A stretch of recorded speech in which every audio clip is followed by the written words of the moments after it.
વૈભવ, આ બધું SIP, NAV, funds, આ બધું ક્યાંથી આવ્યું? બસ આજે મ્યુચ્યુઅલ ફંડ ઝીરો થી સમજાવું છે. મ્યુચ્યુઅલ ફંડ એટલે શું?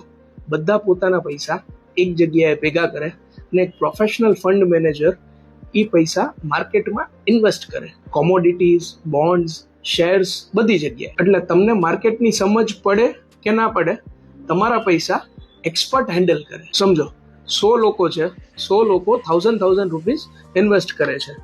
હવે 1 લાખ રૂપિયાનો એક પૂલ બને છે. હવે તમારે કઈ કંપનીમાં ક્યારે કેટલું ઇન્વેસ્ટ કરવું એ બધું ફંડ મેનેજર ડિસાઈડ કરશે. તમે સિમ્પલી ઇન્વેસ્ટર છો, ફંડ મેનેજર ડ્રાઈવર છે. માર્કેટ વધશે તો તમારા પૈસા પણ વધશે, માર્કેટ ઘટશે તો તમારા પૈસા થોડા ઉપર નીચે થશે. એટલે mutual fund market linked, professionally managed અને લોંગ ટર્મ ઇન્વેસ્ટિંગ માટે પાવરફુલ ટૂલ છે. મ્યુચ્યુઅલ ફંડ લોટરી નથી, ગેમ્બલિંગ પણ નથી, સિમ્પલી ડિસિપ્લિન છે.